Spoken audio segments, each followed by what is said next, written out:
막삼의 장편한 세상, 오늘 이야기 나눌 주제는 바로 이겁니다. 폭증하는 염증성 장질환 환자. 오늘 영상의 핵심은 이겁니다.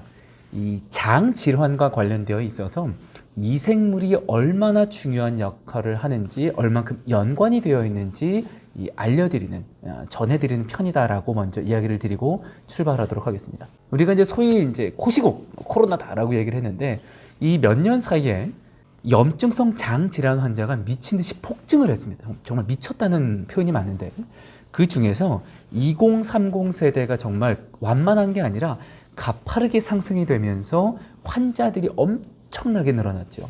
쉽게 우리가 알고 있는 장질환 같은 경우에는 과민성 대장증후군들, 변비나 설사, 그리고 장에 염증이 생기면 장염, 장염이 지속이 되면은 궤양이 생기게 되죠. 궤양이 소화기 전체로 퍼져서 만성이 돼버리면 크론병이 생기게 됩니다. 더 심해지게 되면 대장암으로 발전을 하게 되는데, 변비나 설사 같은 경우에는 매년 150만 명 이상이 진료를 받는다고 하고요. 2022년 기준 장염 전체 환자 수, 진료를 받은 환자가 420만 명을 훌쩍 넘어섰다고 합니다. 염증성 장질환인 이 궤양성 대장염 크론병은 2017년에는 6만 741명이었는데 무려 4년 만에 2021년 8만 289명으로 무려 32%가 증가를 했고, 대장암 환자는 30만 명을 넘어섰죠. 이렇게 장과 관련된 질병을 얘기할 때 보면은 서구화된 식습관이 문제입니다 라고만 얘기하는데, 이거 하나만 놓고 보기에는 그 깊이나 넓이가 너무나 넓기 때문에 이야기 드릴 거는 앞서 말씀드렸던 것처럼 미생물, 이 마이크로바이옴 관점에서 살펴보게 된다면 이런 장 질환들이 왜 생기느냐? 첫 번째는 식습관 자체의 균형이 무너져 있습니다. 즉 앞서 이야기 드렸던 것처럼 패스트푸드나 이런 서구화된 식습관이 원인이 될 수가 있고요. 두 번째, 발효식품의 섭취가 굉장히 제한이 됐습니다. 세 번째, 신선식품이나 유기농 식품의 섭취가 굉장히 제한이 됐고요.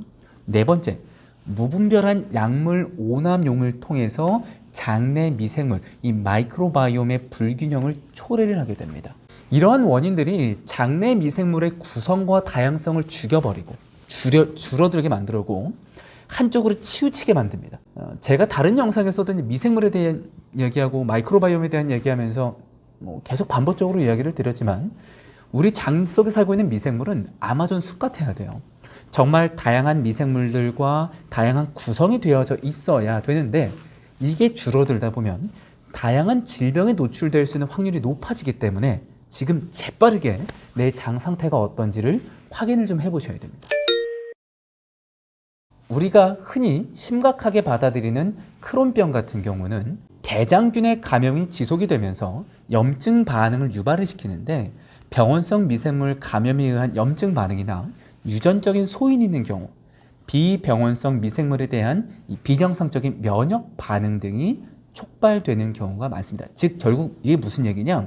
장내 미생물의 균형이 틀어져서 면역 활동이 제대로 조절이 돼야 되는데 조절이 되질 않고 과민 반응을 계속하면서 어디를 괴롭히는 거예요? 장 내벽 세포에 계속 염증을 생기게 만들어주다 보니까 복통이 생기거나 설사를 하거나 자꾸 이유 모를 증상들로 인해서 고생하게 된다는 겁니다. 그래서 크론병 같은 경우에는요, 이 염증이 발견이 된 부위를 잘라내도 재발이 됩니다. 그래서 외국 같은 경우에는 대변 이식술을 통해서 완치하는 경우도 있는데, 이것도 100%는 아니에요. 사람마다 다르기 때문에 잘 살펴보셔야 됩니다. 대장암의 경우는 건강한 일반인과 대장암이 있는 이 환자들의 장내 미생물 분변을 검사를 해봤더니 유의미하게 차이가 나는 미생물을 확인을 해볼 수가 있었습니다. 그게 어떤 거냐면 크게 두 가지를 보여드릴 텐데, 하나는 푸조박테리아라는 녀석이 있고요. 다른 하나는 박테로이데이스 프라질리스라는 균주가 일반인과 다르게 훨씬 더 대장암을 가지고 있는 환자에게 증가하는 추세를 볼 수가 있었다. 이를 토대로 장 속에 살고 있는 미생물이 이 대장암을 유발시키거나 증식할 수 있는 혹은 촉발이 될 수 있는 환경을 만들어주는 것이 아니냐라고 추론을 하는 이러한 지금 연구 결과도 많이 볼 수가 있습니다.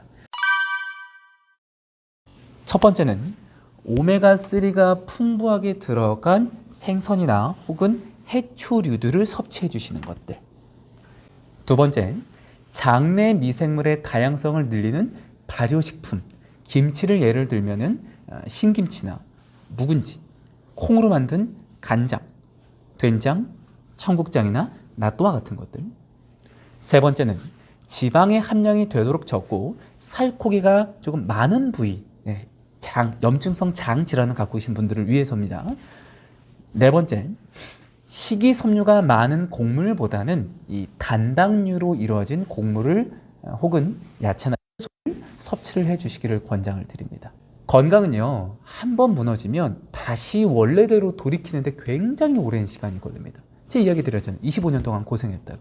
근데 저는 감사하게도 정말 이 지름길을 알았던 거죠. 장 속의 미생물의 환경을 바로 바꿔주면서 증상을 완화시킬 수 있는 이 방법을 알았기 때문에 해결이 됐던 거라 궁금하신 분은 댓글을 남겨주시기 바라겠습니다.